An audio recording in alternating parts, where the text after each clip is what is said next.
Hello everyone and welcome to a Division 1 matchup here between UT Dallas and UT Rio Grande Valley.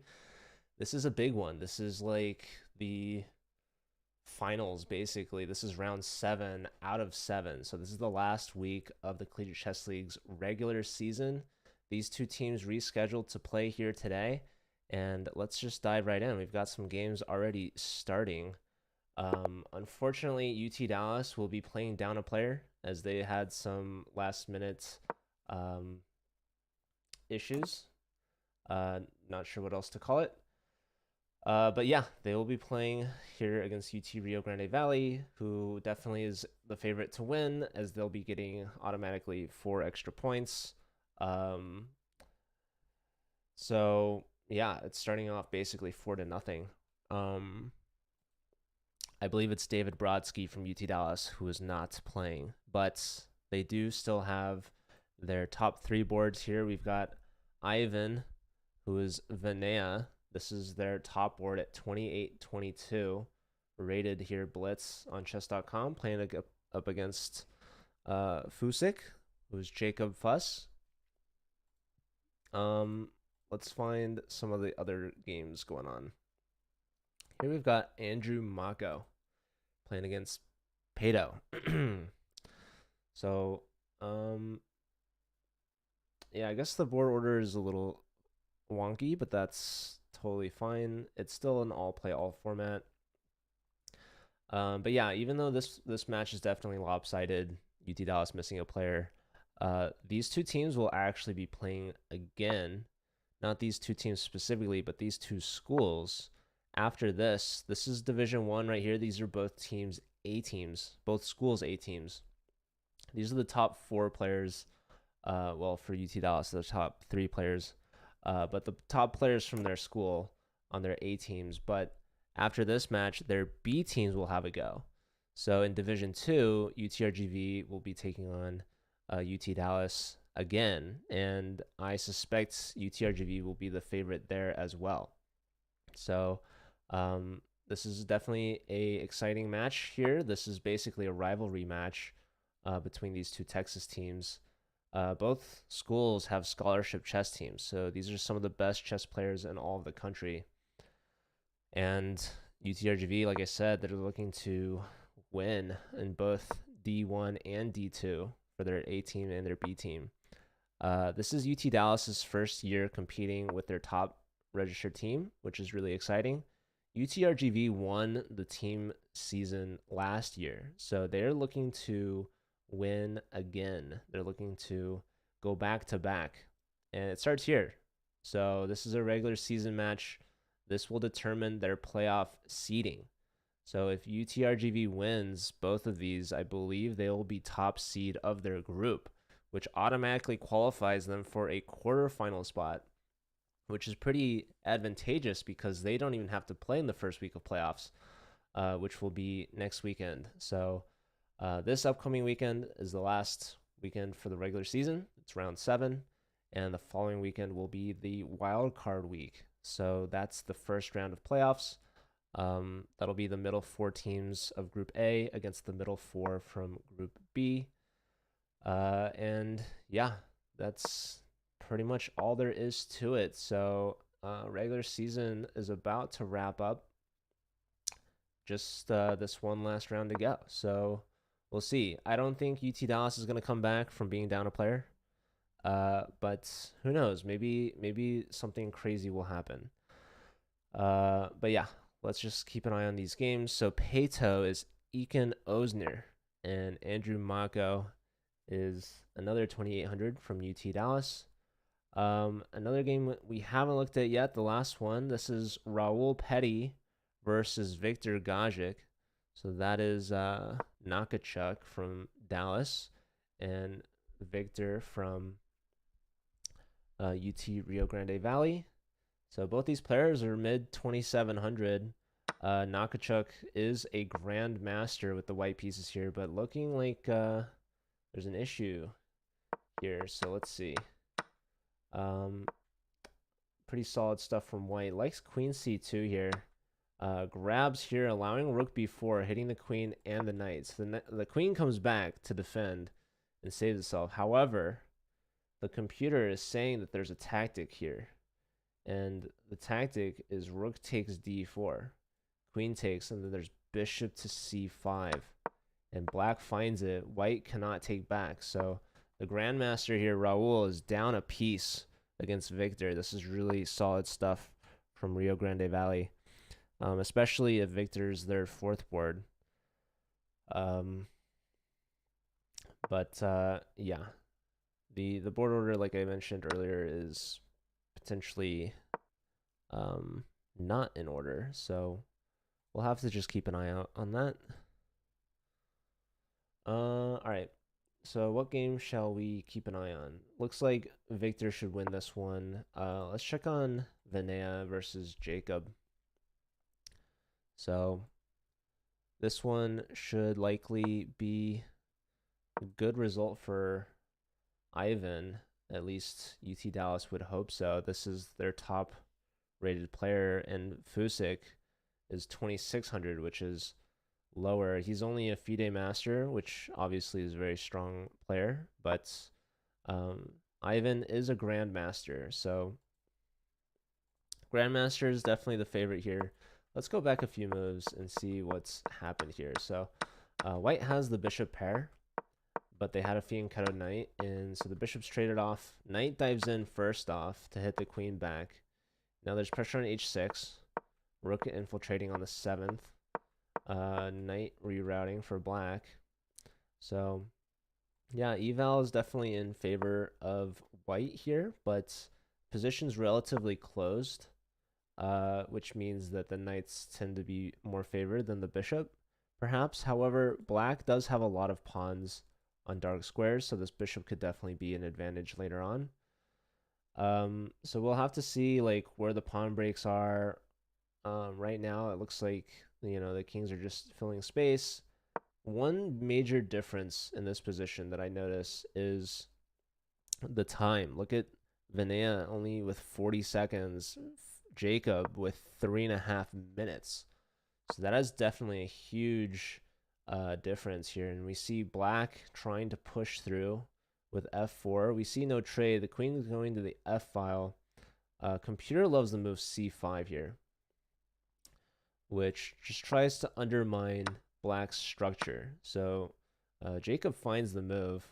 We see one trade, and now some more tension. This pawn is definitely not defended, so black could take it, but it's going to cost the e pawn. So black probably doesn't want to do that. When this pawn falls, there's so much pressure. Everything's looking to open up, and that's going to be in huge favor for white. So Vinea now under 20 seconds, a huge struggle here to find a move and to find a response. This pawn is pinned, right? So probably queen back rank somewhere, maybe d8. Here, this just allows the pawn to take. And when that happens, black can take back with the queen, but maybe there's like knight c4 or something, and knight takes on e5 is going to hit with check. Definitely a lost position here for black, and Jacob has 3 minutes to figure it out, so we'll keep an eye there. Maybe just a quick glance at Andrew Mako.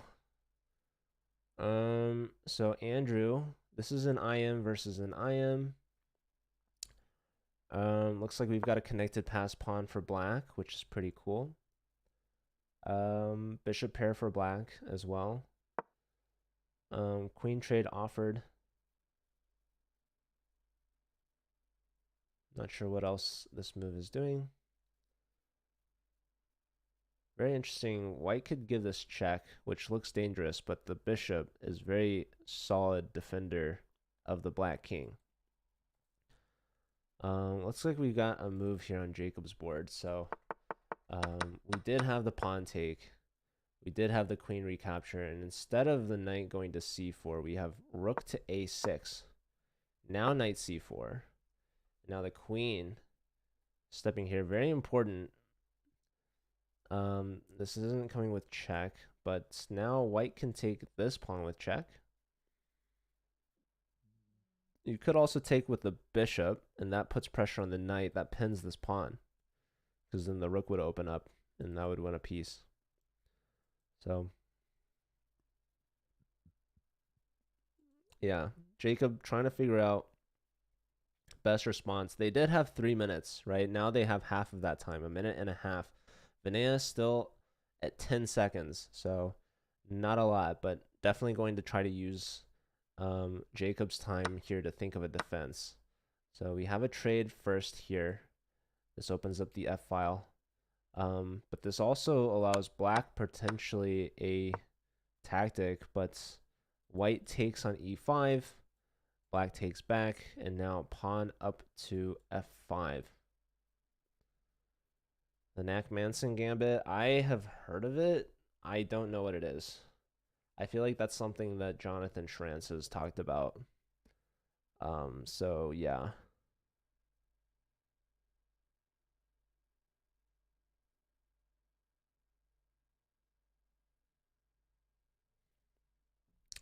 What are your opinions on it? Jacob here is getting under a minute now as well. So there's only 2 moves that actually hold for white. Queen d3 and king h3. Well, white did not play that. So now queen to c2 check is an opportunity for Ivan. Let's see. He finds it. So wow, that time advantage and the positional advantage that white had has significantly been diminished. However, Vinaya, with only 5 seconds on the clock, is going to have to play some insanely brilliant defensive chess here to hold on. 2 seconds now. 1 second. Trade off the queens. 1 second left. The knight moves. This is back to being good for white again with the move d7. d7's been played. 2 seconds. 1 second. Saving the rook. Rook takes. The king is trying to join the defense. Rook d6, defending the pawn, attacking the knight. Knight steps back. And now rook f6 is a solid move. Hey, man, how are you doing? All right, the bishop goes to f6 instead. Black just pushing a pawn for no reason, giving that guy up. Complete zugzwang here for black, right? Yeah, resigns. So, wow, Jacob, a big win for UT Rio Grande Valley.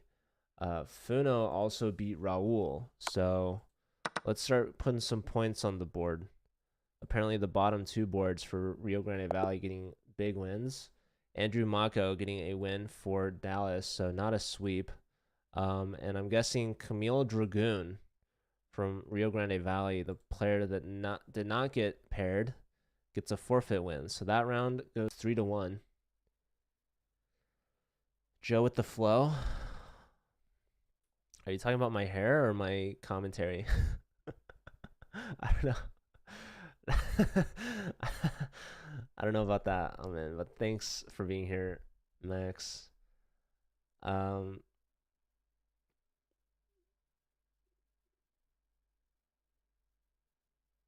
It's horrible for white. Sounds good, James. Sounds like a gambit for sure.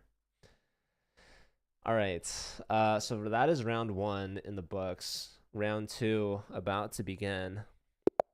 And here we go. Here's Camille, top board from Rio Grande Valley, taking on Raul, who lost in the first round to Victor Gajic, I believe.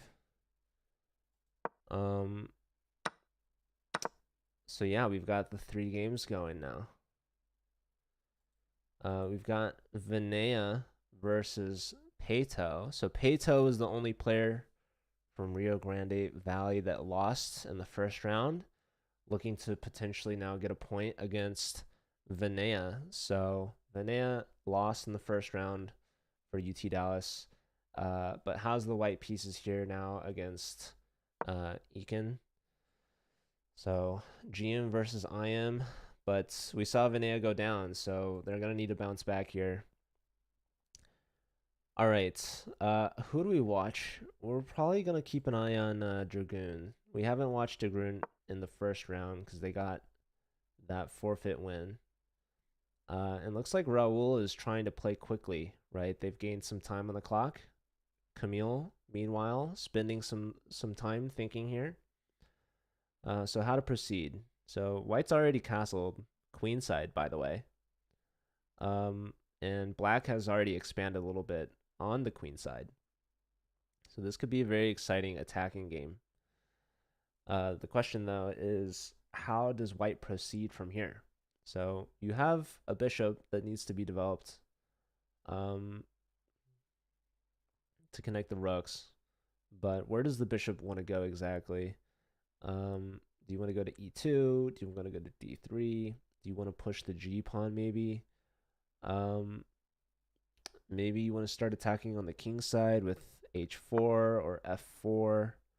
Okay, king b1 is a very solid standard move. This just brings the king away from the center, helps support the a pawn a little more. Gets off the c file, by the way, opposite the queen. Kind of a passing move, saying, you know, maybe I don't know what to do. I'm just going to insert this standard move and then go from there. So knight comes out for black, very solid, right? Taking some squares in the center. Pressure on the e pawn, by the way. Black can play b4, and that's going to dislodge this knight. So this last move from black is threatening to win this e pawn with a move like b4. So we see the pawn has been pushed, attacking the knight. Trade of knights. Bishop takes back in the center. Solid piece here. And now white develops a bishop, connecting the rooks. Now this does give up protection over the g pawn. However, if black takes this pawn, white will get compensation in the form of an active rook on the g file. This king does not want to castle queenside, although it can. Ideally, you want to stay near the protection of your pawns. So this bishop's going to move, and the king will fianchetto. Black decides to take the pawn, accepting. And yeah, white simply rook h to g1, hitting the bishop. Bishop tucks back, and now f4. Rook to the c file. White continues with f5. So black is no longer planning on developing the bishop because then the g pawn will fall, and then there will be no castling. So black's king is going to just stay here in the center. Meanwhile, white is just trying to bring the heat. So looks like the c file has been opened, but this bishop is a key defender over c2. This bishop now trying to attack a2, but because we've played king b1 earlier, that is defended.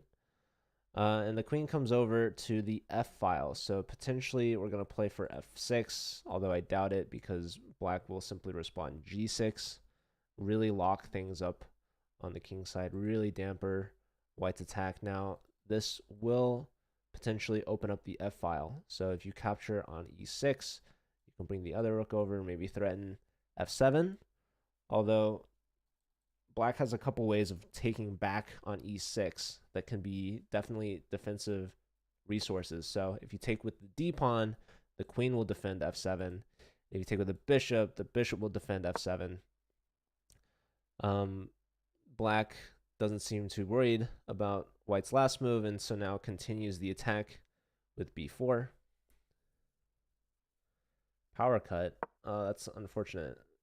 Good luck, and we'll see you back soon. We do have the rest of this Division 1 matchup to watch, but we also have the Division 2 matchup between both these schools as well to follow up. You're rooting for UT Dallas. Well, they're definitely the underdogs, not only here, but in both divisions. So overall, they're definitely the underdogs. UTRGV is just stacked. This D1 matchup is very unfortunate for the Dallas team because they are missing a player. But we will definitely need to make sure that that doesn't happen again. UTRGV, they will definitely be playing in the playoffs for the CCL. They've already clinched a spot. What spot they will get is going to be determined pretty much after this match. Unless I need to look at the other team's results. I don't think any other team is competing with them. I'm assuming that UTRGV is like undefeated. So I think that this would clinch the top spot for them. Just a thought. I could be wrong. We need to double check that. UT Dallas is leading in Division 1. UTRGV lost one. Okay, so that is interesting information. Well, the tiebreak for between two teams is head-to-head matchup. So if UT Dallas and UTRGV have both lost one match, then if UTRGV beats UT Dallas, that will leapfrog them ahead of UT Dallas. So because of the head-to-head tiebreak, which is good news for Rio Grande Valley. They will clinch the top spot if that is the case. Thank you, Nick, for sharing that information. But yeah, this is definitely a big game regardless. All right, so we see some trades, right? White takes on e6 and black takes back with the queen. So the queen is defending both d7 and f7. Both sides now have an isolated pawn. Black's pawn on d7 and white's pawn on e5. E5 pawn definitely more of an advantage than a weakness. G6 played here from black. So now defending that G7 weakness, right? And potentially allowing for the black bishop to develop and maybe even castle for black. So white's been bringing the heat, but Raul's been defending. And hard for white to break through here. So this move does weaken dark squares potentially. Like you can put the bishop on to g5 perhaps and try to get into f6, but the problem is that black potentially will go bishop g7. Here instead we see bishop to e7, so definitely preparing to castle. White's last move didn't protect the e-pawn, but the e-pawn is defended tactically. So if queen takes, there's bishop here, skewering the queen and the rook. So black still cannot take that e-pawn. Now we have a capture, and black now has an open h file, which is kind of interesting. Black can castle still if they want. Probably they won't. I'm not really sure. B3 from white, and black now clamping down on these dark squares. So this bishop is very important to cover up those squares. Yes, we see rook to h3 now, so definitely no castling for black. Black is content with being in the center. Queen steps over, pressure on the rook. It is defended, but this also clears up another diagonal for the queen. And if this rook leaves, okay, there's this. Computer did not like that move. What is it like? Bishop a1? No, so trading rooks. Potentially coming here. This bishop moves not only with tempo on the rook, but also just clearing some space for the king to step up.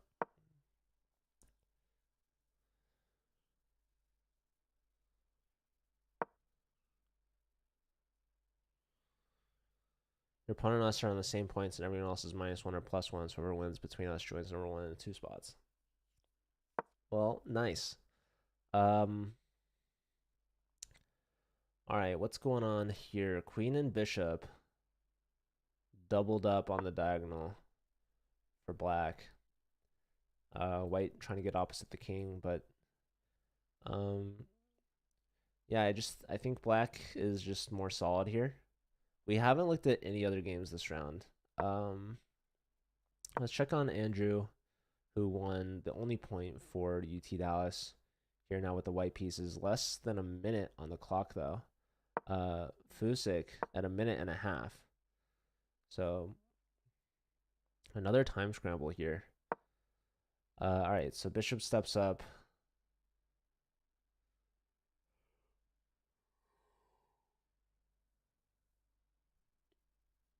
Pressure on the knight on e4. White's starting to win a pawn. Although, to be fair, that light square bishop is very valuable for white, so I don't know if you would give up for the knight. This knight is very well placed, though, by the way. It's anchored in the center here. Very strong piece for black for sure. So it might be worth it. If you give it the bishop, you have to realize you're going into knight versus bishop endgame. And this bishop is probably the better piece. These pawns are on light squares. Also, black is attacking this too, by the way. So if you take this, then potentially white takes this. It's tricky. Now, Fusik is getting low on time as well. Looks like we had a result. Dragoon lost to Raul. That's big on time. So let's see what ended up happening here. So bishop steps back. Bishop hits the queen, but the queen grabs a pawn. Queen takes. King over. And you're going to get mated here if you grab the rook. So bishop here first. Queen defends the rook. Check. Block. And yeah, your bishop is hanging. Your queen is hanging. So black wins. So big point for Raul. We have another result.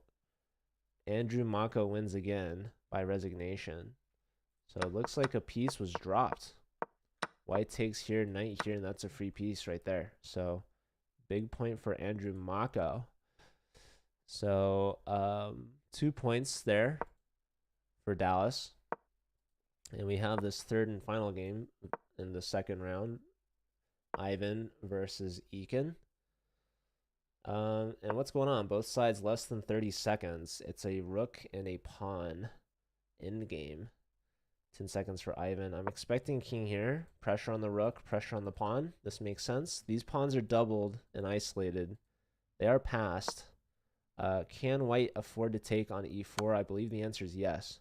Check first. Interesting. Check again and then take. No. King wants to hit the rook yet again. So the rook steps back. And okay. Another little shuffle. What pawn are you taking on e4? Or are you just going to take a draw? Okay, king here. Now take on e4? No. Very intriguing. There's a check. King has to defend this guy. See, now that's weird, right? You could have taken on e4. Why did we not take on e4? Now Ivan has very low time, and they're just going to draw by repetition. All right, it was probably a draw anyways. Computer likes to move h4. Says this is -2. Although I don't really. King g2 here. King takes. Rook takes. If rook takes, there's rook takes. Anyways, missed. A draw between these two. So Ivan gets on the board with a draw against Ekin. And I guess it was Funo that did not play in this round. So we'll give Victor Gajic another point for Rio Grande Valley. So right now, UTRGV is up by 1 point, 4.5 to 3.5. So yeah, that was a good round for the Dallas team. They won that 2.5 to 1.5, I believe. So yeah, Dallas, they need a couple more of those kind of rounds.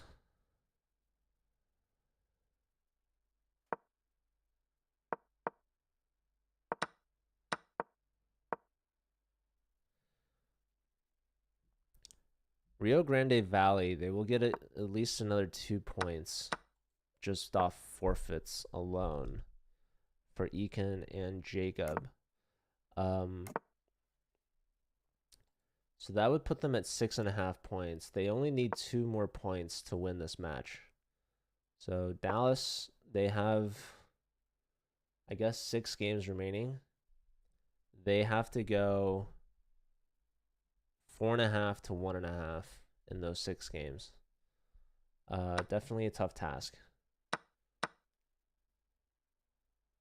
All right, so let's see. We've got Ivan versus Victor. Victor with the bishop pair. A queen trade is offered here. I feel as though maybe white could have given up that bishop for this pawn. And if takes, we have takes, something like this.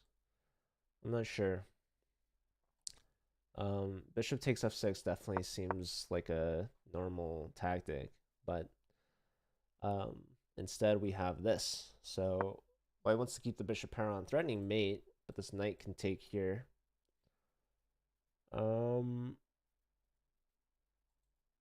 Yeah, definitely taking on c3 if I had a choice.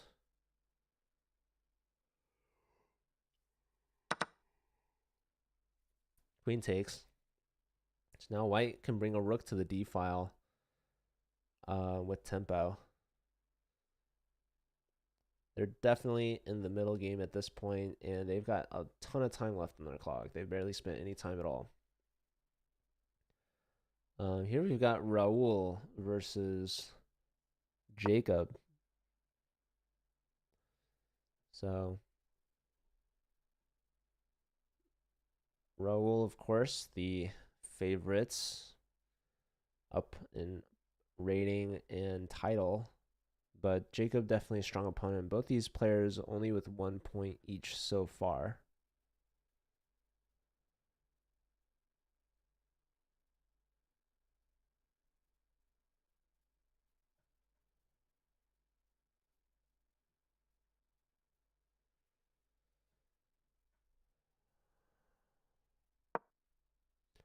All right, f5 has been played. There is potential for en passant. En passant has been played. Knight recaptures, hitting the queen. So the queen needs a new home. You could also trade bishops if you'd like. So that comes with tempo on the queen.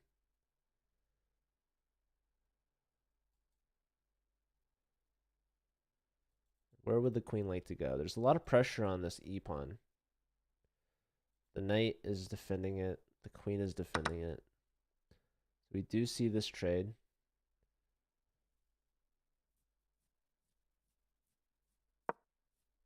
Queen f4 played. So again, pressure on the e-pawn. Queen needs to make sure it defends the knight. So that's why we have queen f4.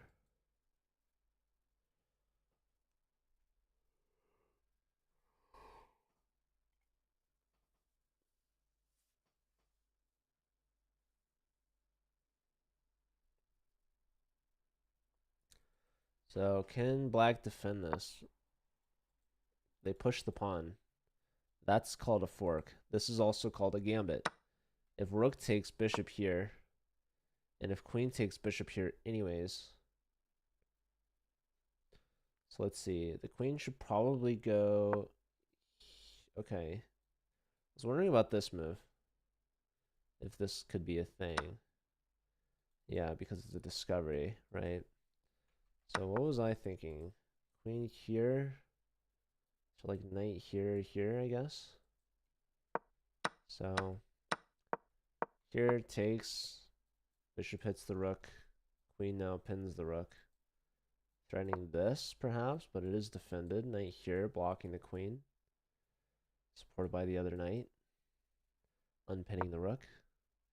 Pawn's pushing. Looking to play here, dislodge the defender, and win a piece. Potentially. Potentially not. Played anyways. Bishop support. If you take with the pawn, it's very interesting. This queen's defended here, by the way. Pawn push. So wanting to move the rook so that the knight gets pinned to the queen. There's some like weird lines where you take and I don't know. If you ever take, if like this knight moves and you take here, there's rook check, winning the queen. So definitely a very tactical position. White seems to be a little more vulnerable, for sure. I mean, much more susceptible to checks.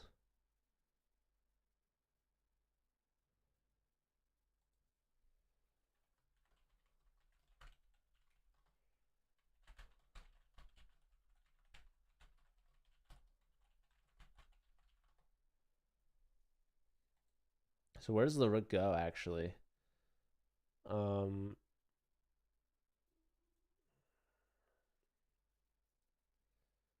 Rook e5 defends the knight.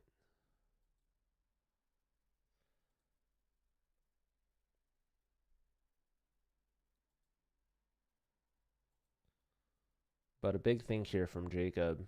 Lots of time for Raul, right? 354.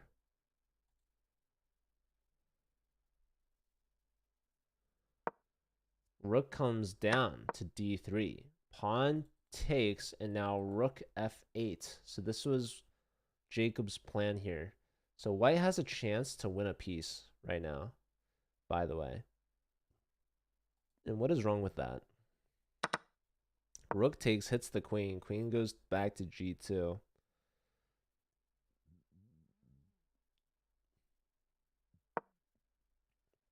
Queen steps up, so it's defended by the rook, so the knight's not pinned anymore. White was threatening perhaps to move the bishop, attacking the e-file knight. Apparently in this position, knight g4 is the only winning move for white. So yeah, I guess black is starting to play rook here as well, right? That could potentially pin the queen. So yeah, knight g4 makes a lot of sense. Rhythm. My name is Joe. You can see it on the stream. Jolie. Hi, welcome. All right, so lots of time invested here by Raul. Jacob's at a minute and a half.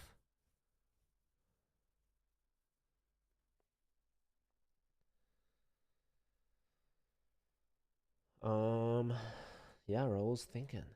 Like I said, this king is very exposed, but white is now up a piece, right? And they gotta use it. This threatens the rook. Can also give a check, perhaps, on h6 is another idea.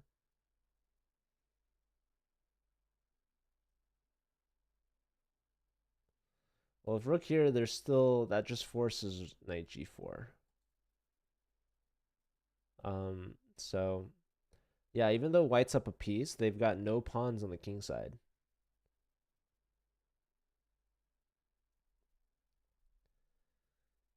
Yeah, now Raul's under 2 minutes.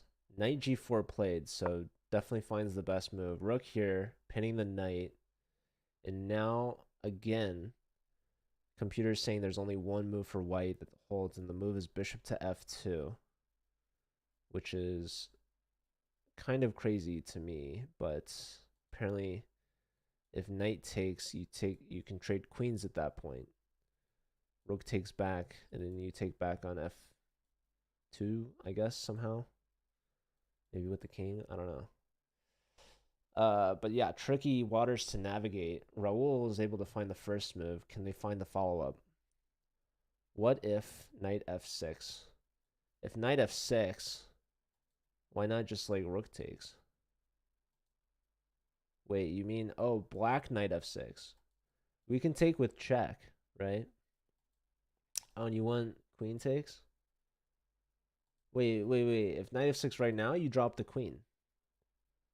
Sorry. All right. Am I a GM? No. Bishop f2, dude. Raul finds it. Top move. Crazy stuff, dude. I mean, I just like can't evaluate like why certain moves are best. Like this is just opening up the attack on the knight. So maybe it's not that hard to find. I don't know. But props to Raul finding consecutive best moves. Rhythm, thanks for the follow. Welcome. Wow.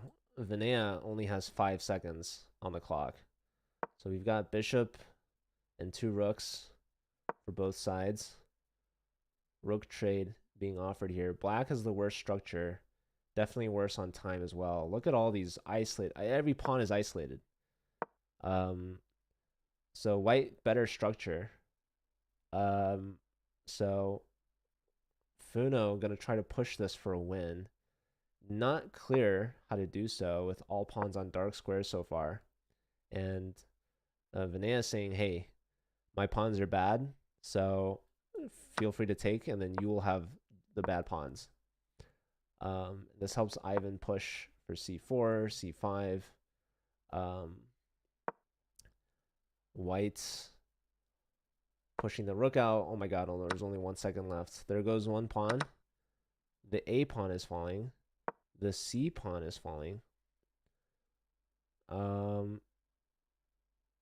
Yeah, I mean, maybe it's just a draw. They traded bishops off. Dragoon beat Mako. This might have been the game that we should have been looking at, by the way. Both players at 2,800. So we trade off the rooks.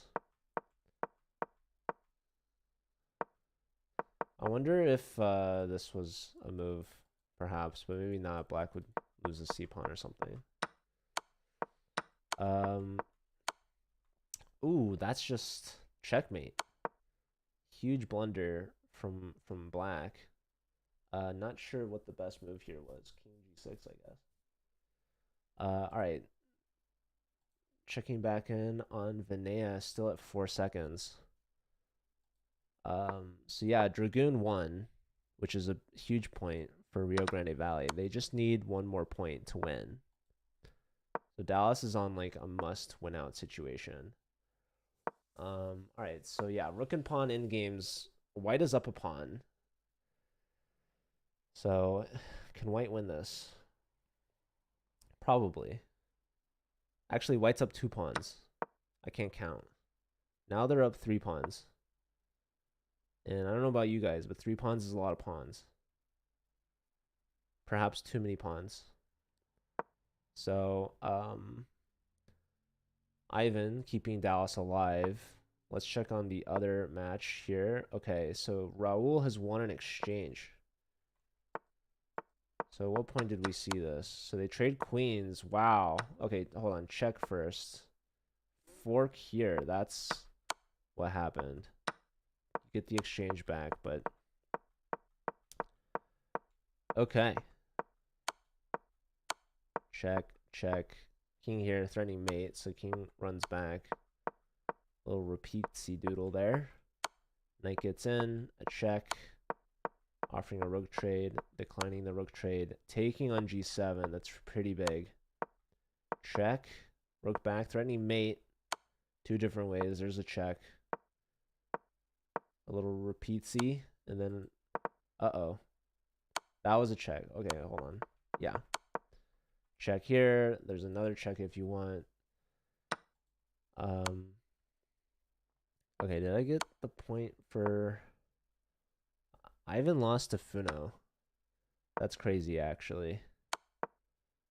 Alright, so Raul should win this. Raul should win this. Let's check on what happened on this one. Okay, no, Ivan was losing this like the whole time. So no surprise there. So Funo with the point. So I believe that UTRGV should have the match clenched. That should be it.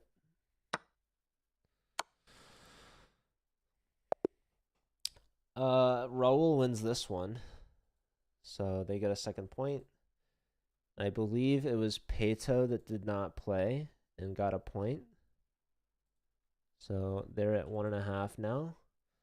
So yeah, UTRGV with 7.5, and they will get their last needed point by forfeit in the final round. So we just have 3 games left. What is my rating? We have a stats command, and you can put in a chess.com username, and it should be able to tell you. So if you're interested, I'm just over 2,000 online. My USCF is like 1,900. So I don't know who gave me permission to commentate these Division 1 matches, but this is what you're getting. I am here. I am not a master, unfortunately. But I do enjoy watching masters. So here we've got 2 GMs going at it. Dragoon and Vinaya. We've got Mako now versus Funo, both 2,800 rated IMs. So we got the GMs versus the GMs, the IMs versus the IMs. And the last game will be Raul versus, I guess, is it Ekin? Don't see that game starting yet, but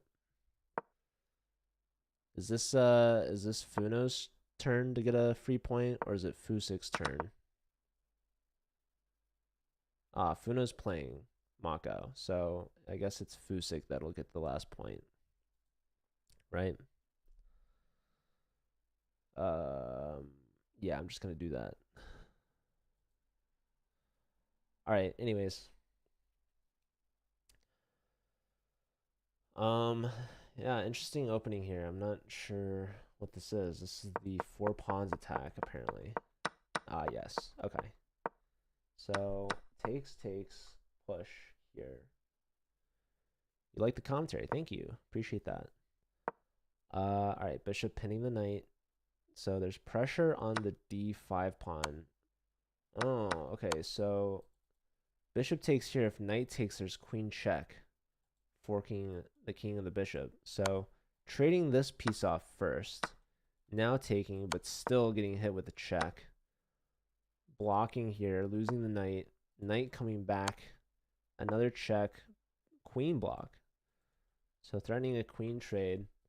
Queen takes, bishop takes helps develop the pieces. This pawn will be hanging and impossible for white to defend. If you push, there's knight takes. So solid move from black. White apparently can play knight d4, but doesn't. Decides to trade. Bishop takes, and now black should be getting this material back. Still not seeing Raul's game. Not sure who's missing there. All right, let's check back in with Vinaya and Dragoon. These are the 2 top boards going at it.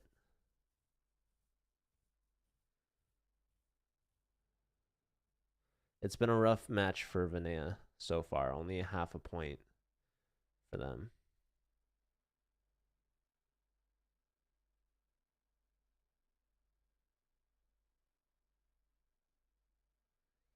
What's interesting is without the forfeit points, it'd be tied 4.5 to 4.5 right now. So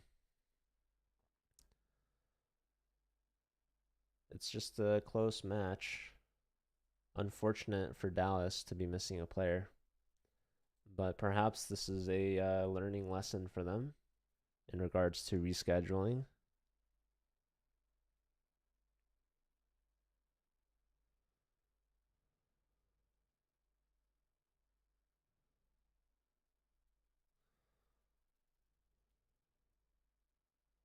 Also wanted to thank everyone that's here for the follows and for watching. I appreciate it. We do have another matchup after this one between UT Dallas and UTRGV again.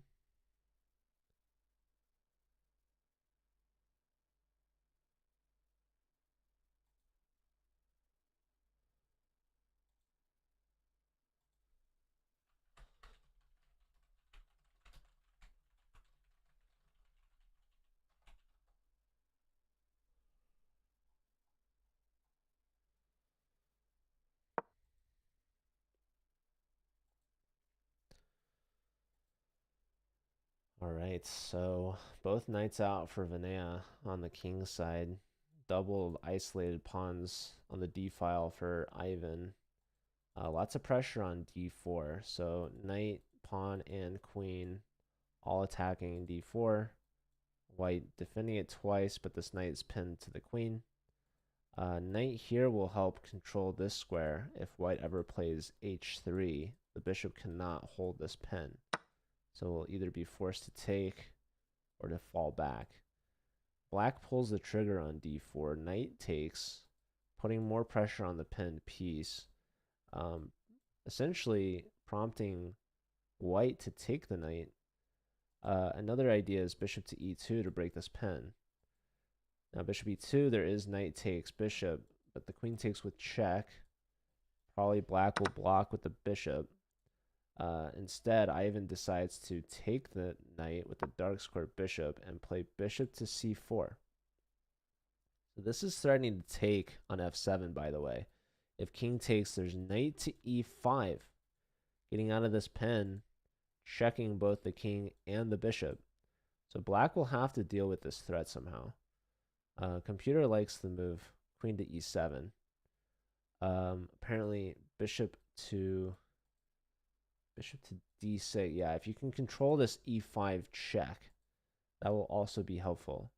So that's why bishop d6 makes a lot of sense. Here, this allows bishop f7, which is extremely intriguing to me. I have no idea why this is not only being allowed, but it's actually being encouraged.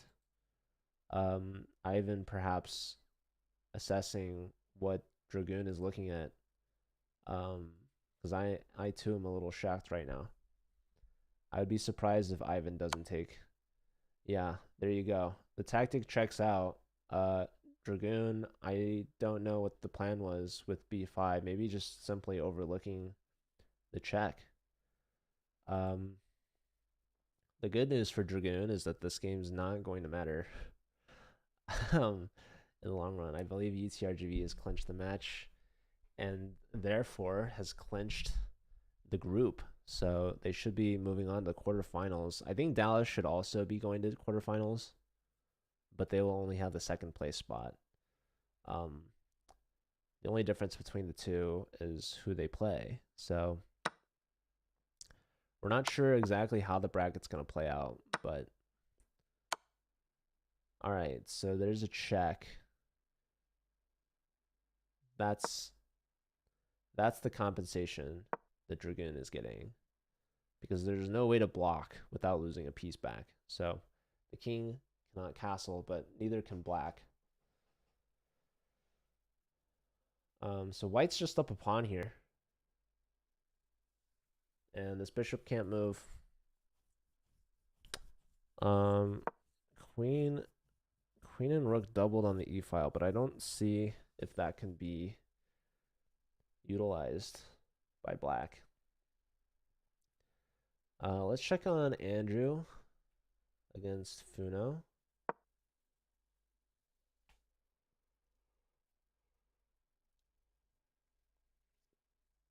All right, so both kings still on the d file. Let's see how we got here.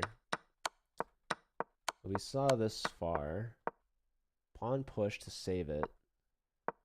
Rook here, knight takes, trade of rooks, king up, knight out, bishop takes, knight back, trade, but the king is just playing the center. Bishop back, pawns pushing, defended, pushing again. Bishop to the center. Dropping the e pawn. And with that, the d pawn. So not good for Mako, which is good for Victor.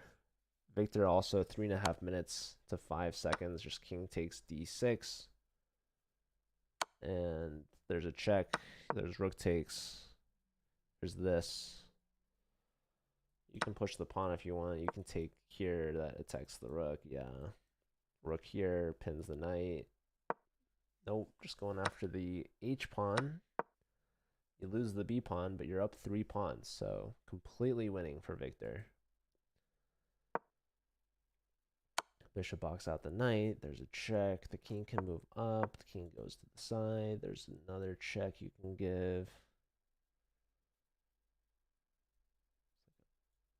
Don't go here. Don't do that.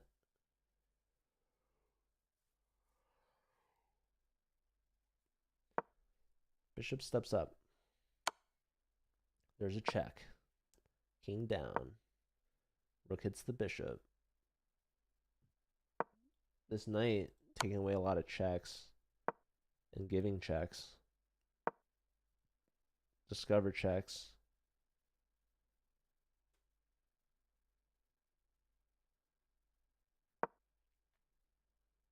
Bishop attacks the knight, or the rook. Rook attacks the bishop. We can push the pawn. Maybe h5. How's this game still looking? Didn't we say there was something? Yeah, white. Vinaya has this tactic, right? Trade. The rook gets out. The d pawn falls. Knight in. So white is up 2 pawns. But the computer says it's more or less even. Both sides in significant time pressure, by the way. Apparently rook f1's the move here.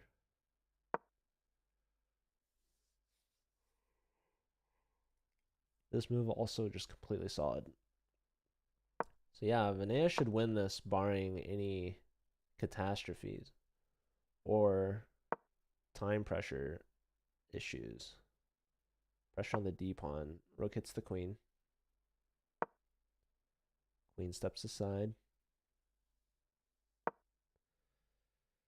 Rook over, okay. So attacking the bishop.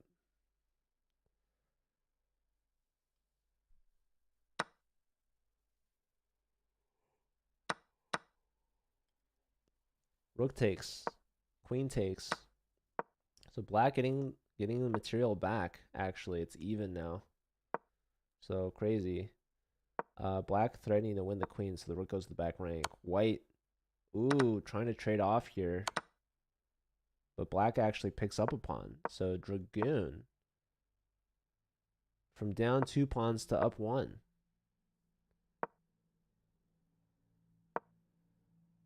White has the king pinned to the back rank, though. Okay, Funo beat Mako. Is that a surprise? Let's see how this panned out. So yeah, black wins some pawns. Up 3-0.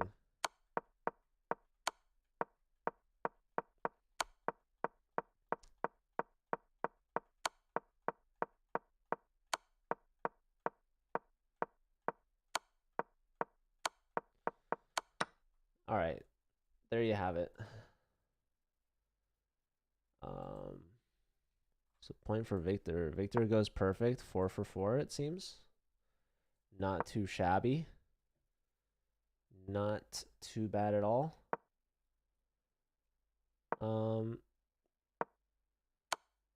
Ivan and Dragoon here. Let's see. Lots of checks. All right, it's a draw. So Ivan gets 1 point out of 4. 2 draws and 2 losses. Dragoon gets to 2.5. So yeah, final score 10-5. There's a game missing. I didn't see Raul play against, was it Pato, I guess? I don't know. I don't know what happened there. So final score to be determined, I guess. But yeah, don't go away yet, folks. We've got another UT versus UT matchup here, but this time in D2. This is UTRGV's B team against UT Dallas's B team coming up right next. So please give me a moment and I will be right back.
Hello everyone and welcome back. We've got a Division 2 matchup here in round 7. Two Texas teams, UT Dallas versus UT Rio Grande Valley.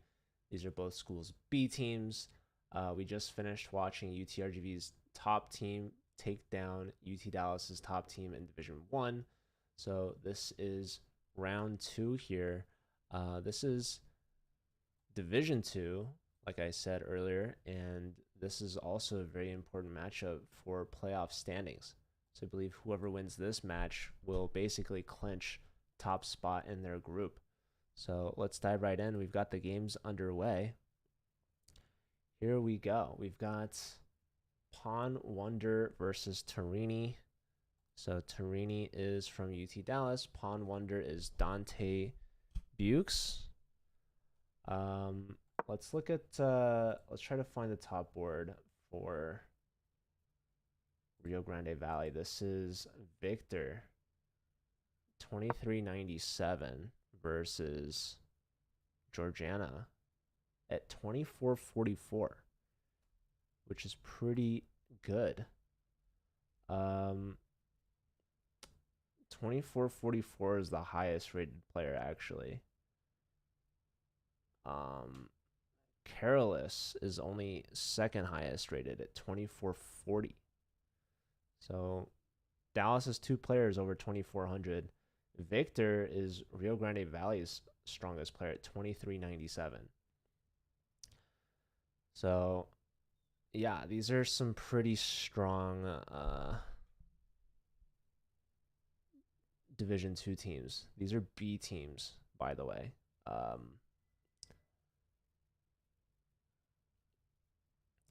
So yeah, we have the board orders all out of sorts, it seems. But that's okay. We'll have to figure this out.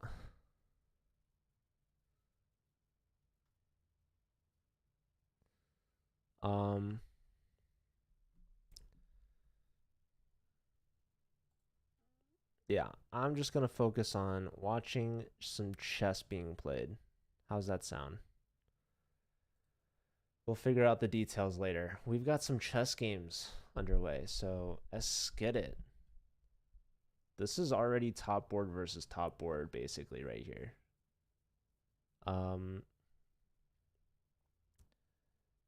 From Bulgaria is Georgiana, and Victor is from Cuba, apparently, according to the flags. We have Pawn Wonder from Mongolia, Dante Bukes. Torini from India. So IM versus WIM. What's going on in this position here? Let's see. So it looks like, wow, a sacrifice. Ah, discovery. So winning a pawn for Pawn Wonder.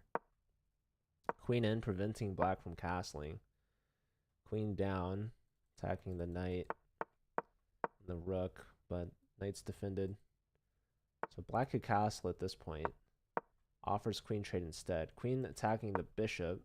Queen defending the bishop. Bishop hitting the rook. Rook steps back opposite the queen. Bishop hits the rook again. Bishop up. Pawn pushing for white. Black finally castles. Takes, takes, takes. Winning a pawn for white. Bishop hitting rook and knight. Knight offering a trade. Accepting that knight trade. Bishop hits the rook. Bishop goes for this trade. Offers a queen trade. Trades the queens. And now the B pawn is passed and pushing.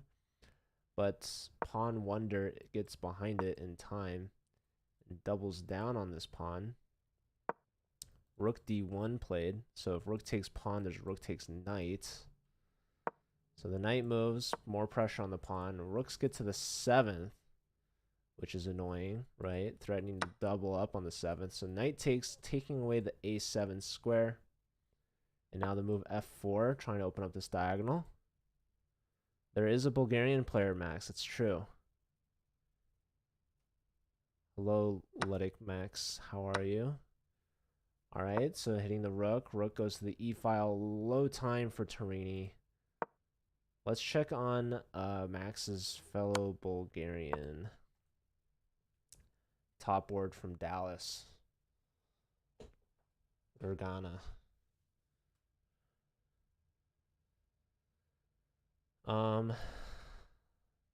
Is BG the abbreviation for Bulgaria? Are the BGs Bulgarian? Is that how they got their name? Very low time though. Less than 15 seconds. Victor also low on time at 30 seconds. Pawn push, offering a queen trade here, trying to undouble these pawns. That or take with the knight. I expect pawn takes would be the move, but of course black doesn't do it. 10 seconds now for the Bulgarian player. Striking in the center. Taking this way, away from the center. Interesting. I was expecting F takes, right? Undoubling the pawns. Knight in, attacking the bishop. Can we chat on Bulgarian here? Yeah. Because of Max. So props to Max. All right, trading the queens. Pawn push. That blunders the a-pawn. That's an interesting decision. So Victor grabbing a pawn there. That's pretty good. And another pawn, the b pawn. So Gergana is fumbling the bag, as they say.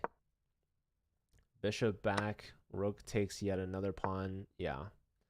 That's a fork, but that is a counter fork. And that is covered. You could take this and lose this. You can go here, attack that. That's a check. Pressure there. I mean, Gergana's fighting, but this is all going to be over soon. Very soon. Take this, perhaps, or this check, actually. Rook takes.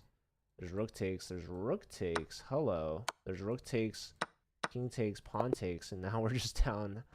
Was that 5 pawns? It was too many. It was too many pawns to be down. John Johnson here, 5 seconds. This is Vignesh. Okay, so point for Victor, yes? Rio Grande Valley starting off with the lead. All right. So here it looks like white is up an exchange. Rook for bishop as well as a pawn. That is very good for Miley Jade Olet. I have no idea how to pronounce that last name, but I know Miley is a very strong player for Rio Grande Valley. Yeah, she is in the CCL and the PCL, so pretty impressive. You can trade knights here if you'd like. That seems very sensible, very reasonable. Very low time for Vignesh. Speaking of low time, we have Anna and Carolus, who's listed as top board for UT Dallas. Looks like we've got a queen versus 2 rooks, so who's going to win this one? Probably the 2 rooks are better. Both sides less than 10 seconds. We might have a repetition here, as neither knows how to make progress. And there you go, a draw. That's a good result for Rio Grande Valley. Anna's their 4th board, taking down a top board. Let's check in with Torini versus Dante. So Dante should be winning this. Let's just see. Yeah, this pawn's just promoting. There goes a knight, but there goes the pawn. No time for Torini. Resigns. And point for Dante. And is there a game that I missed for Dallas? No, but Miley did get the point. So almost a sweep in that first round. 3.5 to a half. Only a draw from Dallas's Carolus Juxta. Not sure. Hello, Seattle U Chess Club in the chat.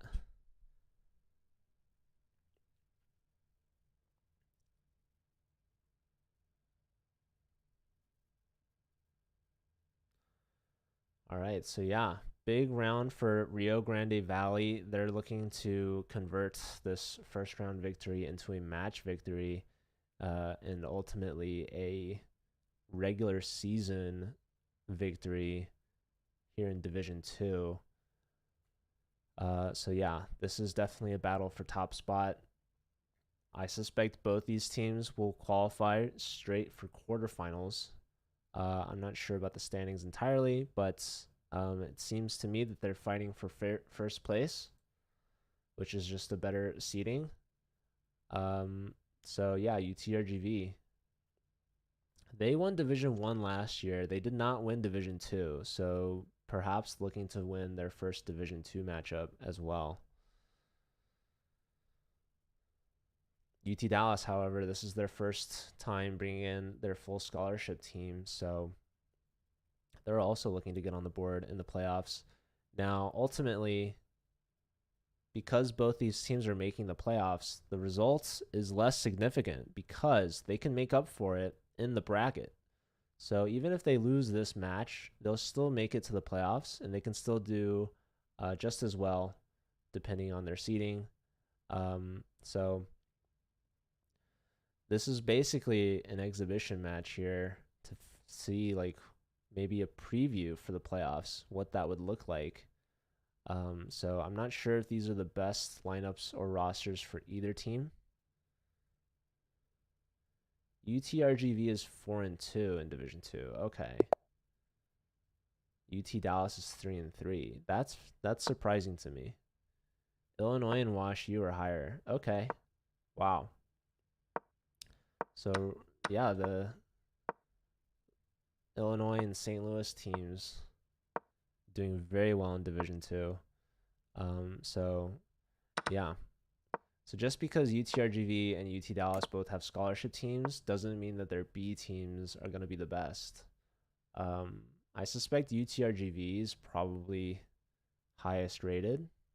But just because you're the highest rated doesn't mean that you're going to perform the best, because you would need your top players to play every week. And I expect that they definitely will try to have their best players play in the playoffs. So regular season, all it counts for is your standing, right? Which leads into the playoff bracket. But ultimately, you earn prizes based off how you do in that bracket. So you could be the lowest seeded team that makes the playoffs, but if you win the playoffs, that's all that matters. So you want to be higher seeded because that, in theory, will give you easier matchups, and hope that you will do better against them. But at the end of the day, what it comes down to is who plays the best chess in that match in the playoffs. So this is the last regular season match for these two teams. As you see from Nick, Dallas is breaking even at 3-3. So if they win this, they improve to a positive record, 4-3. If not, they'll be 3-4, but they will still be making playoffs, I believe. The bottom two teams per division or per group are eliminated, so they will not be making the playoffs. This is 5+2, yes. Now, in the fall season, we might experiment with like a rapid time control, actually. This spring season is the Blitz. UTRGV is 4-2, so if they win this, they'll improve to 5-2, which is definitely a very good record. So yeah, and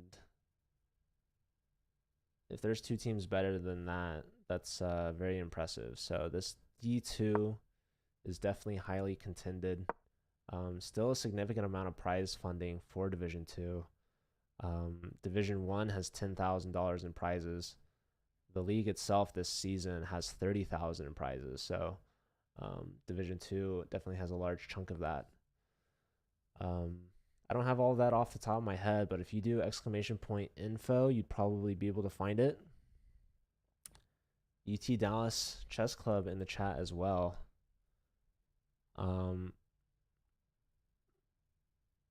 Shout out to you guys. Shout out to Seattle U.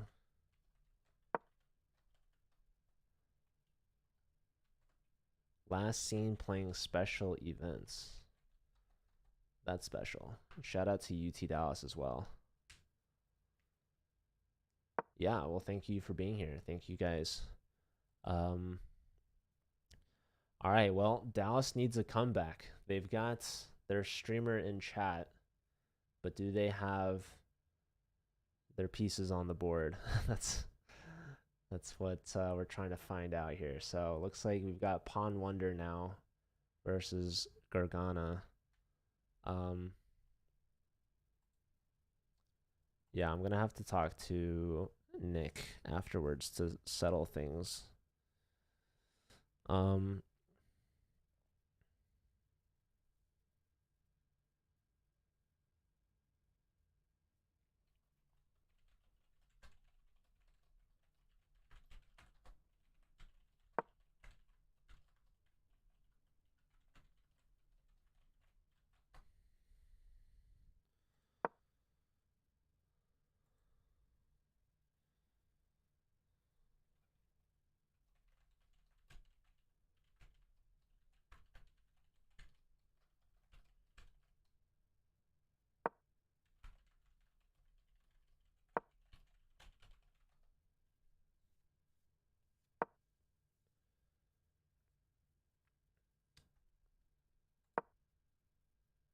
Okay.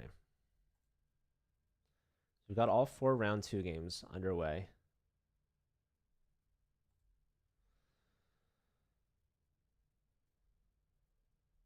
This is definitely the highest rated matchup here. Gargana and Pawn Wonder, who's Dante. So Dante won the first round, looking to win in this second round with the white pieces. Gargana's ahead a little bit on the clock. Both sides have the bishop pair. Gargana has both bishops fianchettoed. White has a little bit more space in the center. Both rooks for both sides are well placed. So how to break through, how to make progress here. All right, knight dives in to b5, attacking the a pawn. A little pressure maybe on the d pawn.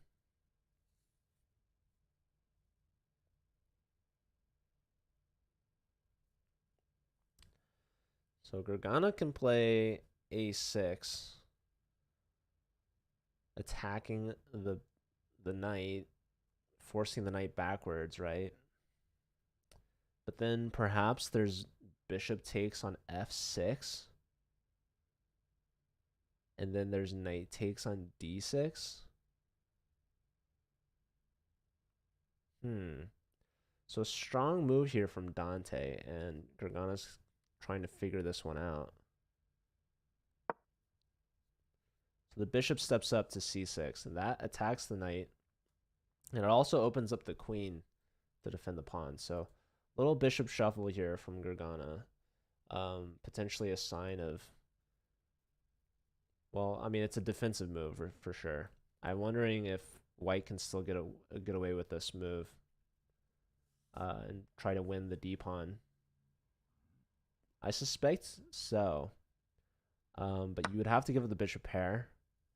And black has this fianchetto dark square bishop, which is very valuable now that white has given it up for a bishop. But Dante realizes this and values the pawn more than the bishop. So I suspect after black recaptures, which they kind of have to at this point, right? The queen is currently hit. White will grab on d6. So a pawn winning tactic, perhaps. Now, it is a little annoying because after knight takes on d6, the knight is pinned, actually, because the queen on d3 will be eyed by the rook behind the knight. So still some complications here. Both players at a minute and a half, just about. Gargana contemplating between bishop takes or queen takes. These are really the only 2 moves. So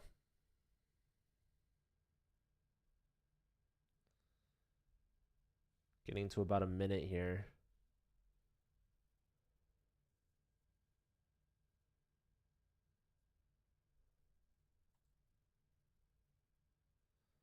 Still thinking.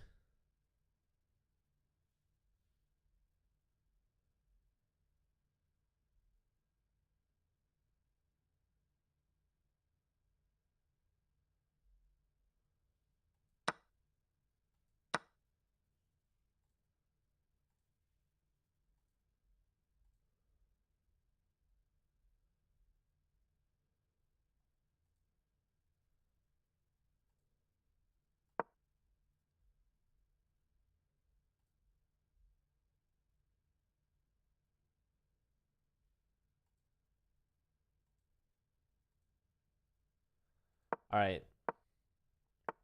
So taking with the bishop, taking with a knight, pawn push, hitting the bishop. Bishop comes forward to g5. So beautifully placed knight here. The bishops are eyeing each other up.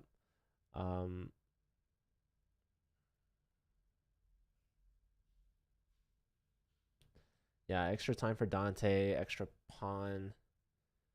Just better position for sure. Better time. Trade of bishops. Pawn push. Not even allowing f4.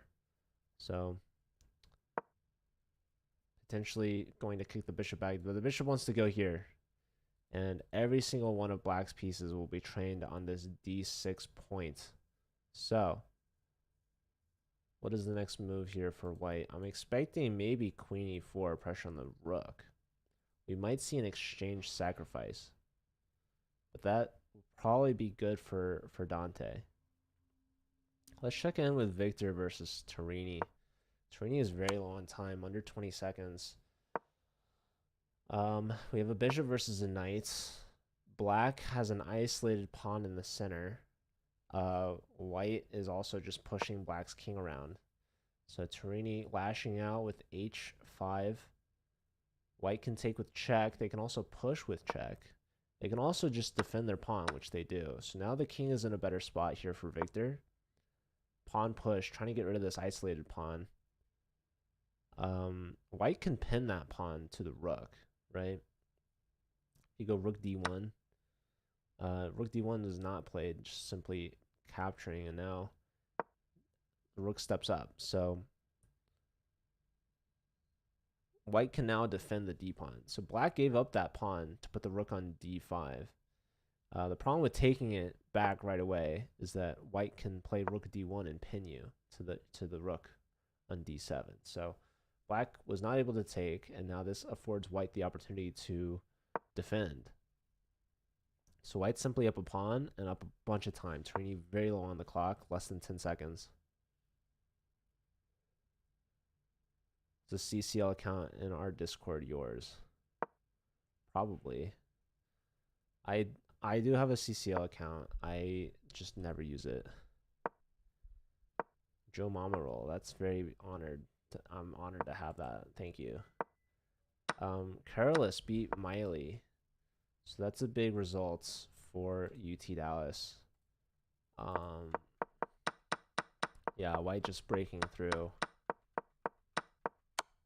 Lots of good trades here. Yeah. Okay. Let's check back in with Dante. Both sides less than 5 seconds. This is getting hectic. So white is up a pawn, but it looks like black is winning it back. White's created a pass pawn, but the king is there in time to stop it. Black also has a pass pawn of their own and a much more active rook. So can white get the king in to defend the c pawn and then get a rook to either b or d file? Doesn't look like it. Rook takes f2 now. So Dante struggling. Black taking every pawn. But now the king is defending the pawn. Takes. Oh, apparently rook to the b file was like a draw or something. I don't know. Okay, the g pawn is running. The g pawn continues to run. And it's going. Rook back, attacking the c pawn. You can play like rook g7. Yeah, very wise, very sensible. Pawn push. So now the rook on the g file is paralyzed. It cannot move. And now rook check, force the king back, and now you have king takes on c7. So now you're up 2 pawns to nothing. Gargano should win this. Should be fairly simple. Let's check back in with Torini. Rook and pawn versus rook and pawn. So it should be a draw, but white is a little faster with the king and a little deeper with the pawn. So white's for favor here. But this could be a good draw for Torini if she can hold. Let's check on Anna versus Vignesh. So both sides low on time. Knight versus bishop, even Steven on this one. Yeah, maybe slight edge for white. Just a better king position. And the knight can attack dark squares and the bishop can't. But otherwise, should be dead even. Yeah, they draw by repetition. Okay, back with Torini. Oh my god, rook c1 apparently is the only winning move for white. Found it. King to e3. White's winning this. So, what happened? What happened, Torini?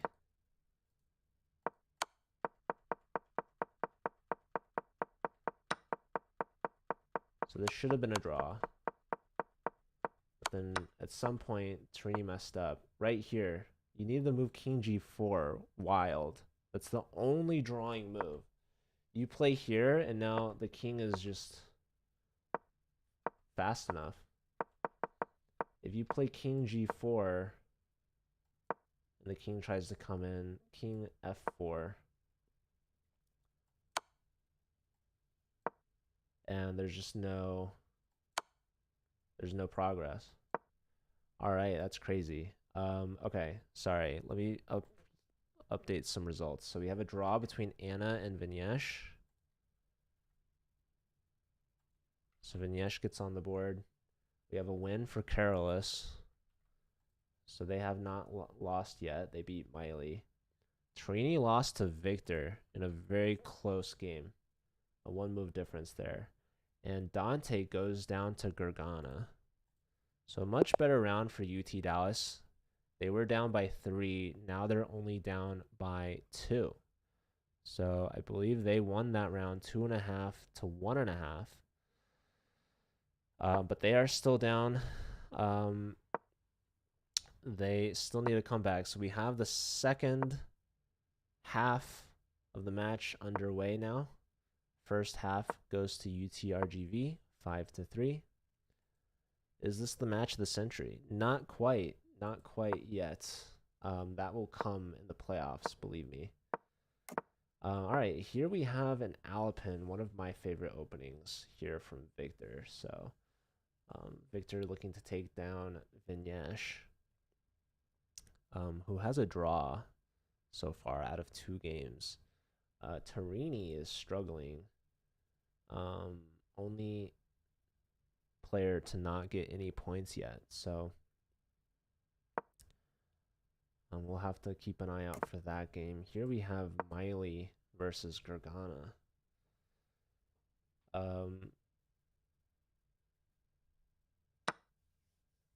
Let's see. So looks like we've got the Queen's Indian defense, it says.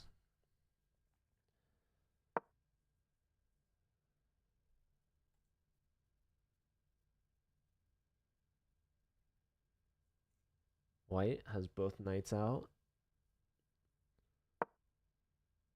Black, only 1 knight out. Plays the move a6.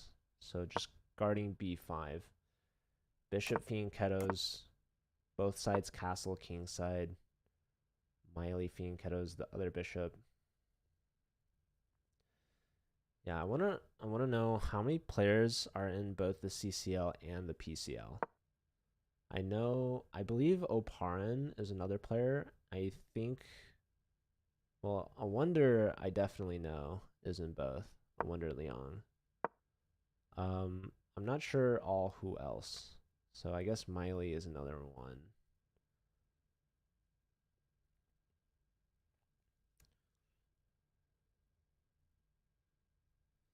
Yeah.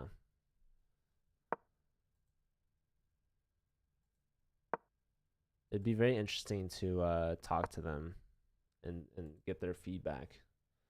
All right, knight into f5. Always a lovely position for the knight to be, but this bishop on f8, definitely a very key defender, boxing out all forward moves from the knight.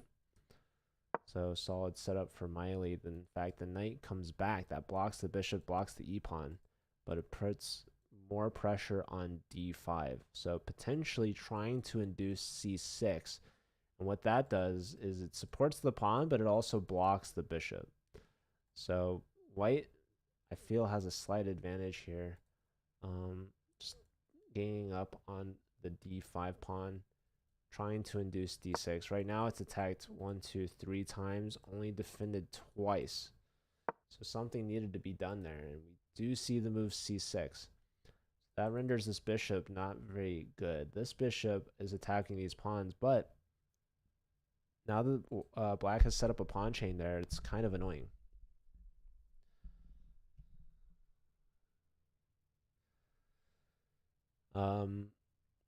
So yeah, both bishops kind of not in the best place right now. This bishop's being more passive, more defensive. This bishop is more offensive, but never really breaking through. All right, knight into e4, right? And so now we see black has this pawn on e4. White is going to gang up on it immediately, attacking it twice. We might also at some point see the move g4, knight g3, putting more pressure, which would be very interesting. I wonder if like g4 and h3 are definitely helpful pieces, moves for white to make. Even though it pushes pawns in front of your king, which could be weakening, I think the space on g3 and trying to guard the f5 square as well could be advantageous. Black goes knight to f6. That's very sensible. Adding another defender over e4 and opening up the queen along the d file. So we see white respond with bishop b2. This connects rooks and defends the d pawn. Also, this knight on f6 is guarding the g4 square, so white can't really play g4 right away. Overall, pretty even position. Gargana is up a minute on the clock over Miley, but we'll have to check in on some other games real quick. Let's check in with Dante versus Carolus. These two players are very strong. Let's see. Computer likes black. Looks like white here pushed some pawns, and it ended up biting them. So this was the structure that I was talking about earlier that I wanted, but now black has a very strong attack on the g pawn. So takes, knight takes. So black gives up an exchange for a pawn, and yeah, takes this knight. White decides to keep the bishop around. b4 has been played. So Carolus has to bring the bishop back somewhere.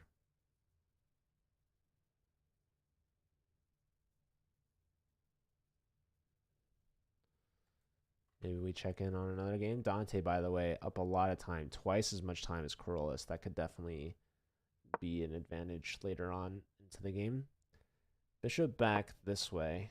Kicked again. So bishop's got to go to one of these two.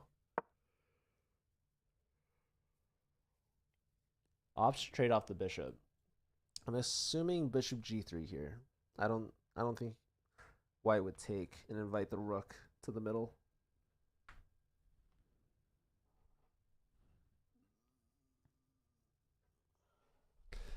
But Dante is not playing it yet, so wow, trades. And now bishop here tagging the pinned knight. Pawn push to the defend the knight and break the pen. Logical for sure. Maybe queen e2. Maybe.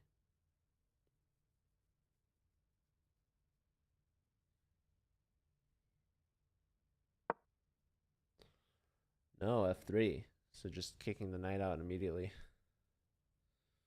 So now the knight really has only two options. f6 is definitely stronger option, just remaining towards the center. Now we see the f pawn push not only kick the knight out, but clears the way for the queen to come to the g file immediately, attacking the bishop along the way. So either this knight has to move, this knight has to move, the queen has to move, or the bishop has to move. Or the king. King does not want to move in this position. Just a heads up. So I'm expecting a bishop move, I think.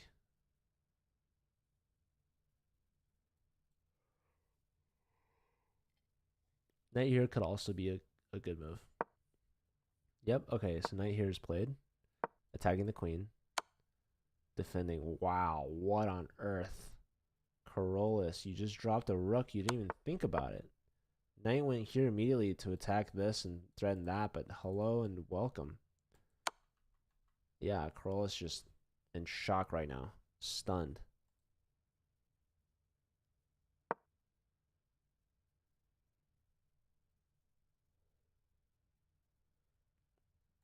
Miley very low on time. Gargana at 3 minutes still. An incredible display of time remaining.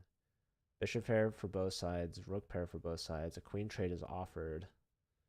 Miley has like such little time. So Gargana leaving queens on the board. This is definitely a very wise decision. If you trade queens, that's also known as simplifying. When the position becomes simpler, it's easier to calculate and make moves, right?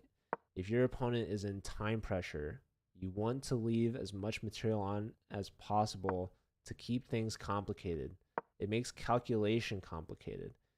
Everything is trickier, and therefore time pressure becomes even more significant. So Gargana keeping up the pressure on the clock, keeping the material on the clock. Queen f4 here. Quick, simple move. Queen back attacking the h pawn. Oh, but this blunders bishop takes e4. So Gargana finds it and plays it. Incredible move. Attacking the rook. Taking advantage of the pen. Offering a trade here, but now there's bishop takes on f5. You can also take here. Oh, and that's a move. You could even take here right away. Bishop takes, queen steps this way. There goes the exchange. You can trade queens now. The material is too devastating. Gargana played this brilliantly. So yeah, just up an exchange as well as two pawns. This is going to be enough. Yeah, forcing the rook, the bishop off. Yeah, just brilliant stuff from white. All right, Victor beat Vignesh.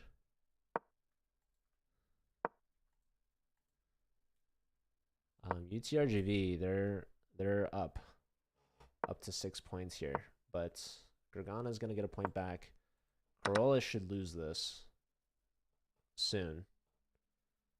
Dante is up a rook, so that's pretty significant. And then Torini versus Anna. We have a lot of female players in this matchup, which you love to see. A lot of titled players as well. So both of these players, we have woman international master and woman FIDE master. Both around 2200, which is pretty strong. Of course, we have Gargana and Miley here, both titled as well. Miley's about to lose, but fighting on. Not giving up just yet. But, alright, there goes the A-pawn. Pawn push. Threatening mate, by the way. Resigns at that point. So Gergana gets a point. Dante wins. So it's 7-4 right now. Dallas needs a win here to split the round 2-2. Texas, they only need 1.5 more points to win the match. So let's see. Torini has a time advantage of about a minute. Black probably has the better pawn structure. This bishop's not doing too hot. Definitely experiencing tall pawn syndrome. White has the bishop pair, but this knight is being annoying, attacking this pawn.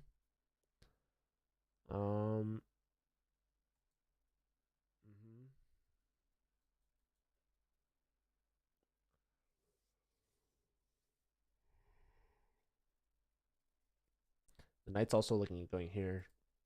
If you trade, bishop takes, rook takes. It's probably the best move. Otherwise, like what? Do you want to defend this pawn and then knight here and then like you have to take that or something? I don't know. Pawn takes. This pawn's very weak.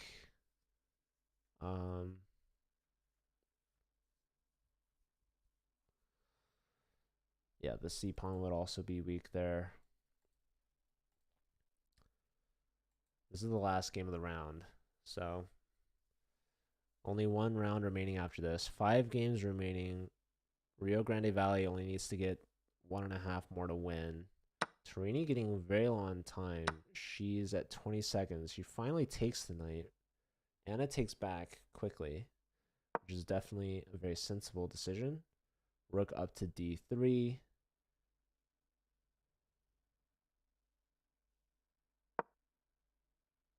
Rook's doubled on the c pawn, so white just plays b4, trying to trade the a pawn perhaps.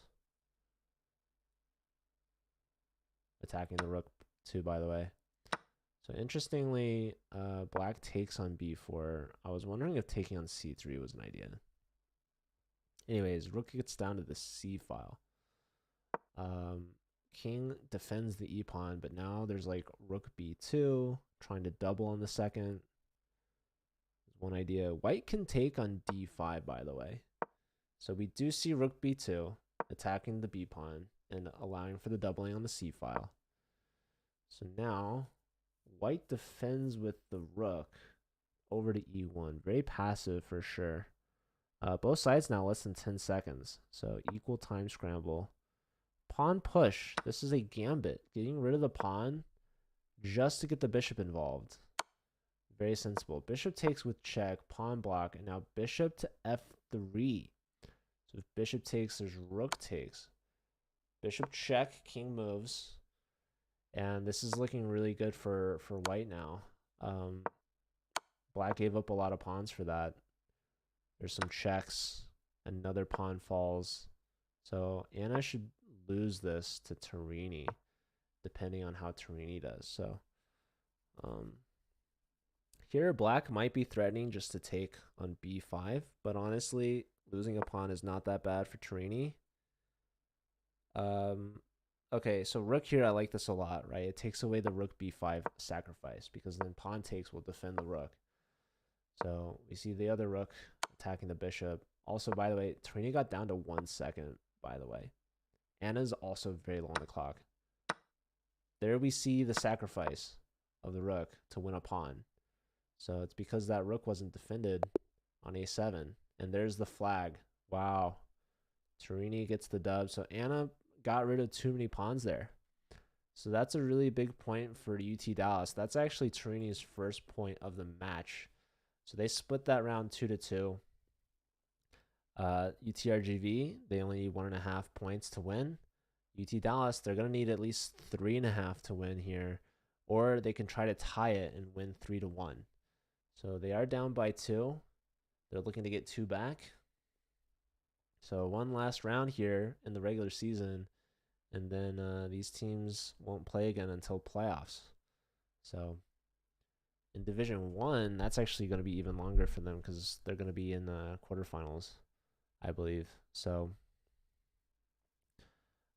yes, this weekend is the last weekend for the regular season, round 7. And then we have wild card weekend, which is the first weekend of playoffs. I'm actually going to be away that weekend. Just a heads up, we'll have to find another commentator to fill in for me. And then the weekend after that is Final Four, which we will be streaming. UTRGV is competing in that, by the way. So stay tuned on how we handle the reschedules for all of that,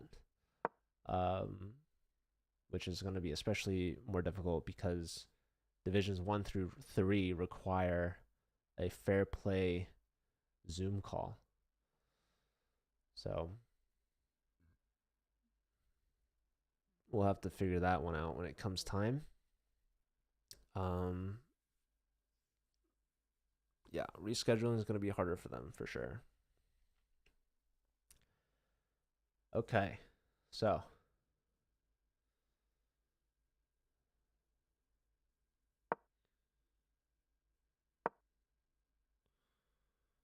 here we've got Vignesh versus Dante. Vignesh only has a draw, so definitely a tough match for Vignesh. UTRGV, they need 1.5 points, so I expect Dante to get 1 point. And where will they get the second point? So maybe against Torini. Miley just lost against Gergana, I believe. And now Miley is playing against Torini. So 89 rating point advantage for Miley. Let's see. This is another big one. These are two 2400s. These are top boards. 14 rating point advantage for Victor, but obviously that's not too significant. Ludic Max asking for Max. I don't think Max is here because Max is in a meeting, but do you want me to connect you guys? Max is a moderator here, so if you tune in later, eventually you'll run into him. All right, so yes, UT Dallas, they have their backs against the wall. They need to win 3-1 this round in order to tie it. They need 3.5 to win it, which I'm just gonna say probably isn't going to happen, barring a miracle.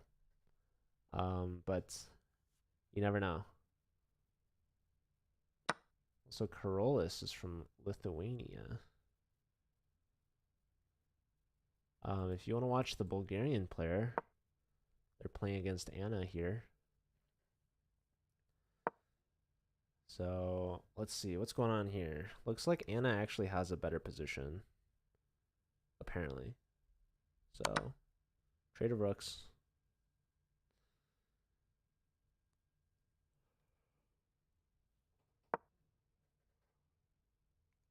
Queen to d2.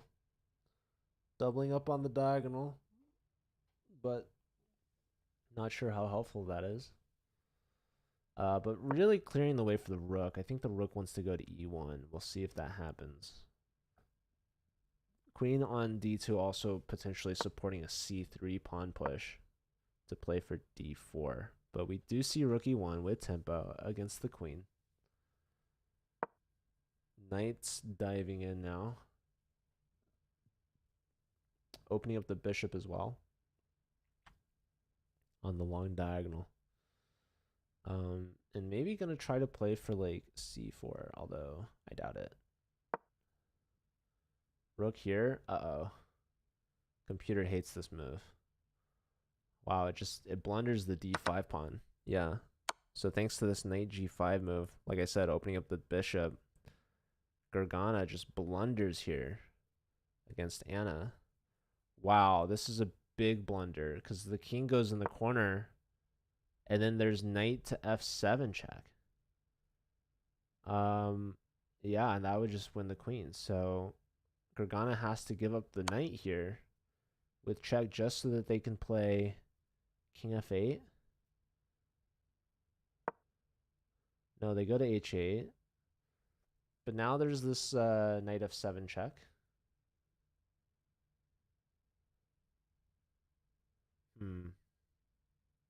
What was the point of giving up the knight, actually?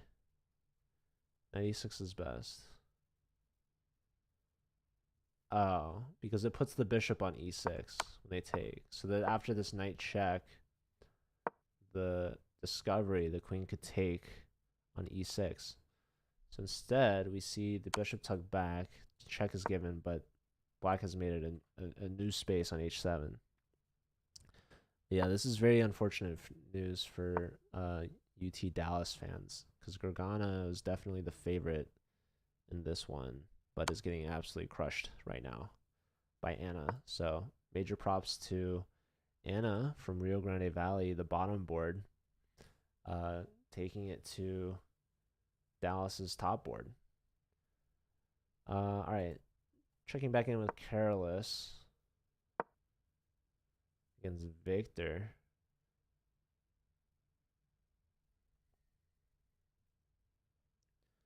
Victor with the black pieces, pinning the knight to the queen. I'm here. What's up, Max? Athletic Max is calling for you. Your fellow Bulgarian.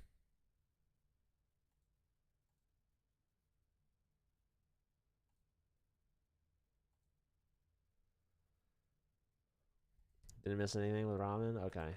I mean, missing Robin in and of itself is something special.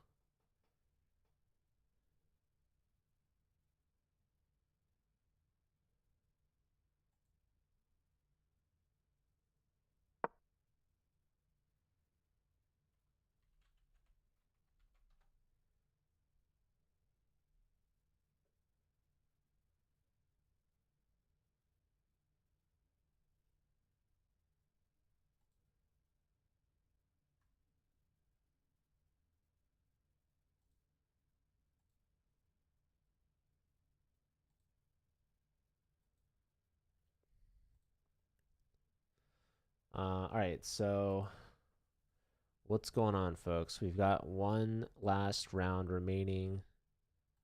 Rio Grande Valley looking to get 1.5 points to win at a minimum.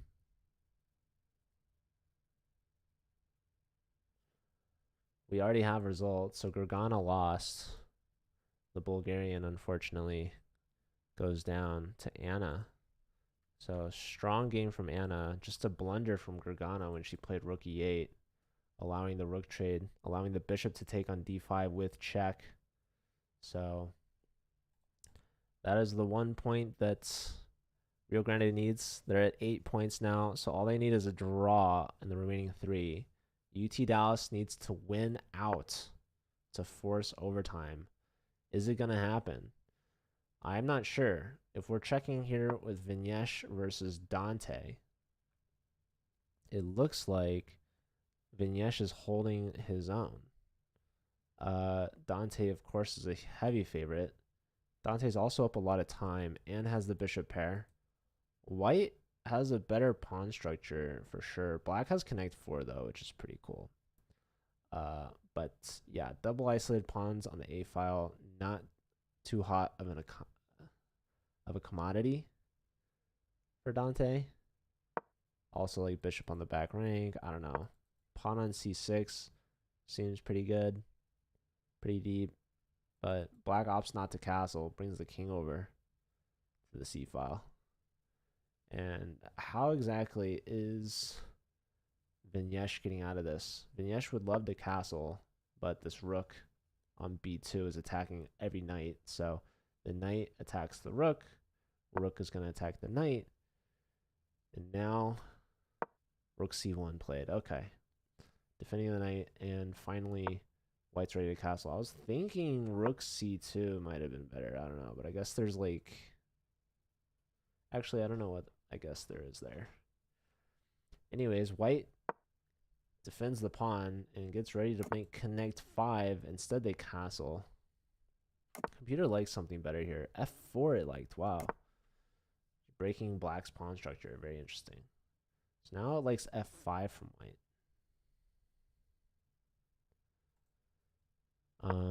And remember, folks, Rio Grande Valley only needs a draw to win. All right, there you have it. Connect 5.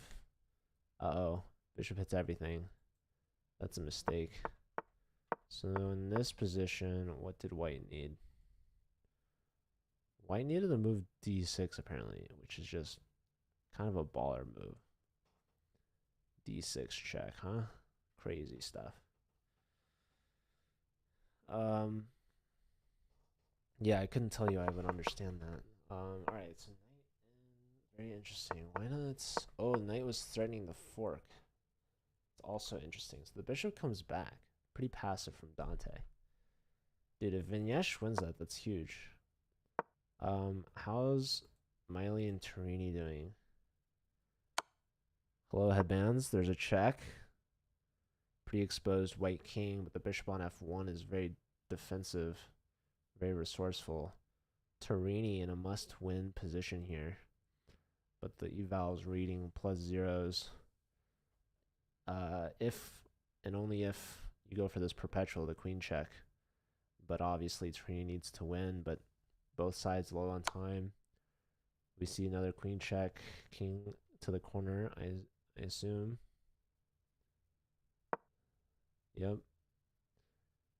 And less than 20 seconds for Torini.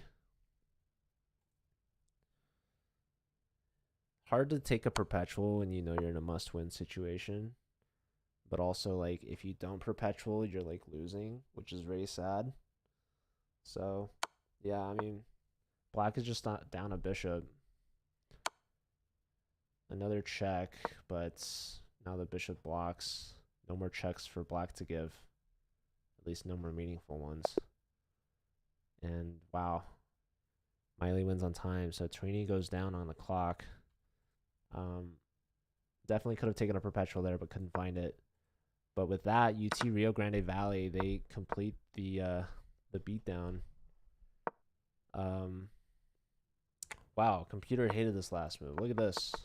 Look at this absolute pickle that white put themselves in with this last move. Bishop to a6. Beautiful shot from Dante, pinning the knight to the king. Rook here trying to defend, but voila, you see a skewer.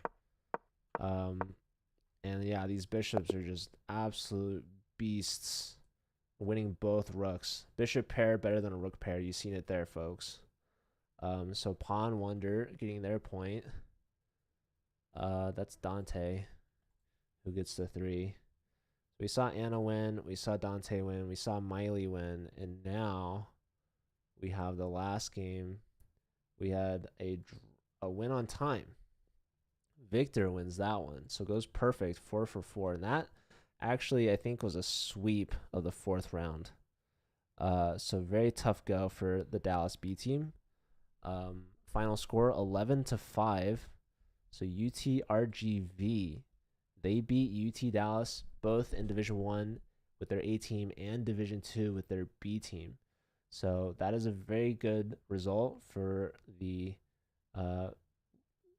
defending champions over at Rio Grande Valley. And that's it for their season. They're done. So they are moving on to the playoffs, both in Division 1 and Division 2, and looking to defend their title. So good luck to UT Rio Grande Valley in both divisions. And yeah, looking forward to seeing them play in the playoffs. So that's starting on March 25th for the wild card weekend. I'm assuming their B team might be playing then. Their A team is going to have a bye week that weekend and go immediately to quarterfinals, which is scheduled for April 1st, which I know already that they probably won't be playing then because UTRGV is also playing in the Final Four, which will be held in St. Louis. So we're going to be planning on covering that here on this channel as well. So stay tuned for more information there.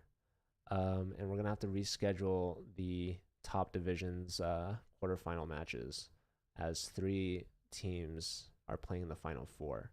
So they earned that spot by getting a top 4 spot in the Pan Ams, which happened in January. But yeah, that's it for me today. Thank you all for being here and for watching. Stick around for the raid. We're going to find someone to spread the love and support. Hopefully a college streamer. So we'll look for that. But yeah, other than that, check out Chess Madness, ! Chess Madness in the chat.